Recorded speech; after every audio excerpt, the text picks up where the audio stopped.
Chers Préfayaises, chers Préfayais, bonne année 2022 pour vous-même, vos familles et vos amis. Au nom de la municipalité, je vous adresse mes vœux de bonne santé malgré la crise sanitaire, mes vœux de réussite pour tous vos projets, que toutes vos actions soient l'expression de la solidarité, de la responsabilité individuelle et collective.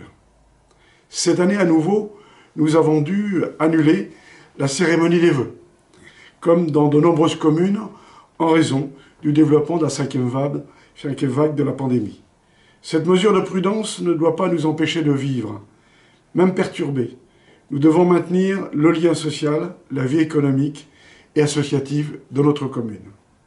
J'adresse tous mes vœux de réussite à nos entreprises, artisans, commerçants, professions libérales, associations, malgré ce contexte difficile, engendrant des difficultés de recrutement, de livraison, de réunion.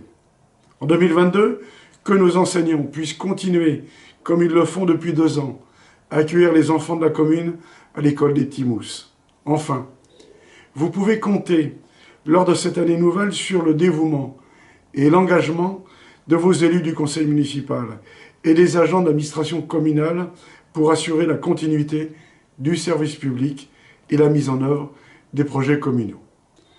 L'année 2022 verra l'ouverture de la résidence de l'Estran au printemps prochain pour 24 logements et la construction de 6 logements supplémentaires livrables début 2023. Cette ouverture permettra de mutualiser en circuit court la production de repas de la résidence et de la cantine de l'école à partir de septembre 2022. 2022 verra la transformation de l'ancienne pharmacie en local commercial pour y installer un boucher charcutier traiteur dont l'arrivée est prévue au printemps prochain. La création de l'espace coworking l'été prochain dans la salle de réunion contiguë au cinéma. Le lancement des phases administratives, architecturales, financières, des projets de maisons de santé et d'aménagement d'anciennes granges Tabarly en centre d'exposition pour des réalisations en 2023. Ces projets structurants participeront au développement et à l'animation de notre centre-bourg. En 2022, concernant les espaces publics, les actions engagées lors des dernières années seront poursuivies. La liaison Bourg-Port-Meleux se terminera par les travaux des rues des Murs et des Caves. Pour la liaison Bourg-Pointe-Saint-Gildas, une nouvelle tranche d'effacement et d'enfouissement des réseaux est programmée. Des travaux d'eau pluviale au carrefour des rues de la Pointe-Saint-Gildas et du Bois-Roux seront réalisés par les services de Pornicaglo Pays de Retz. Des études seront lancées pour concevoir l'aménagement futur de cette liaison. Les travaux d'entrée de ville, rue de la Prée, rue du Haut-Préfaille, place du Village, avenue de la Plagerie Tabarly sont terminés. Cependant, des travaux d'amélioration, mobilier urbain, plantation, signalisation, seront programmés cette année. La réflexion menée au cours de l'année 2021 par la commission mobilité sur le schéma de circulation, la place des différents modes de déplacement, le stationnement, engendreront des débuts de réalisation en 2022 selon 2 orientations, la sécurité des usagers et la signalétique. Notre commune est située dans le département de Loire-Atlantique qui accueille 17 000 habitants supplémentaires par an sur la métropole nantaise et le littoral. Elle est soumise à une pression immobilière importante. Lors de la révision du plan local d'urbanisme de 2015, le choix était fait d'un développement modéré en nombre de logements et d'habitants. En 2022, nous continuerons de mettre en œuvre ces orientations en privilégiant 2 axes. L'accession à la propriété pour les jeunes couples et jeunes travailleurs, l'accueil des travailleurs saisonniers.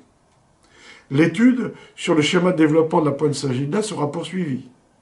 Les actions pour la sécurité des biens et des personnes engagées depuis plusieurs années grâce à la coopération entre la gendarmerie et la police municipale et la mise en place de la participation citoyenne seront renforcées par le déploiement de la vidéoprotection sur les secteurs sensibles de la commune.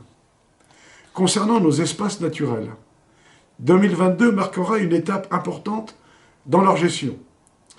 La réserve naturelle régionale de la Pointe Saint-Gildas, dans le cadre du plan de gestion 2020-2025, verra une nouvelle exposition de présentation de la réserve. Concernant la Corniche, présentation du nouveau plan de gestion 2022-2026 au conseil municipal en mars prochain. Concernant Porogo-Pormin, fin des acquisitions foncières par le conseil départemental et le conservatoire du littoral, c'est 200 hectares environ qui seront propriété publique permettant un accès à cet espace pour les générations futures. Enfin, 2022 verra la mise en place d'un plan de gestion. Le secteur Port-Ozanne-Laprée, en collaboration avec la SAFER de Loire-Atlantique, premières acquisitions de 5 hectares environ. Enfin, une réflexion sera menée avec les associations pour élaborer un plan de gestion de notre patrimoine végétal urbain. En 2022, nous continuerons à porter une attention particulière sur nos préfaillaises et préfaillais en difficulté, soit pour des raisons de santé, soit pour des raisons économiques. C'est le rôle des élus et des bénévoles du Centre communal d'action sociale de porter secours, d'aider nos concitoyens dans la peine. Cette année, l'action du CCAS sera renforcée par la mise en place, en collaboration avec les services de Pornicaglo-Pays de Ré, d'un conseiller numérique. Sa présence, une demi-journée par semaine en mairie, permettra une aide à certaines demandes administratives, sans oublier les cours informatiques donnés le lundi par un bénévole. Si le contexte sanitaire le permet, le programme d'animation de notre commune sera présenté en début d'année. Près de 70 événements sont prévus avec certaines nouveautés, comme les courses de caisse à savon.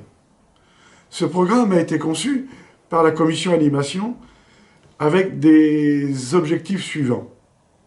Un meilleur étalement sur l'année, un développement d'animation sur la Pointe Saint-Gildas. En 2022, nous mettrons à l'honneur la culture japonaise. Cette année verra l'adoption par la municipalité d'un plan de développement de l'école de voile sur la mandature. Enfin, que les enfants de Préfaille concernés se rassurent, le nouveau skatepark est programmé. L'ensemble des actions de la municipalité pour l'année 2022 sera présenté de façon détaillée lors du vote du budget en mars prochain. Notre politique budgétaire continuera à être prudente et rigoureuse devant les incertitudes de l'avenir. Notre budget 2022 sera présenté au vote des membres du conseil municipal sans augmentation des taux d'imposition. Dans la mise en œuvre de nos engagements électoraux et dans l'action publique au service de l'intérêt général, je tiens à remercier les membres du conseil municipal, du bureau du conseil municipal, et pour leur dévouement et les sacrifices familiaux que cet engagement impose. Merci pour leur compréhension aux épouses et époux, compagnes et compagnons. En 2022, je souhaite que les conditions sanitaires permettront de réunir plus souvent les commissions extra-municipales pour que vous puissiez participer à l'élaboration des projets communaux. Enfin, sur le plan national, 2022 sera l'année des élections présidentielles et législatives. Le débat démocratique est nécessaire tous les 5 ans pour que nos concitoyens puissent choisir les grandes orientations pour l'avenir de notre pays. Cependant, il faut espérer que les différents candidats sauront respecter l'idée suivante. La République réunit et libère. Bonne année à tous.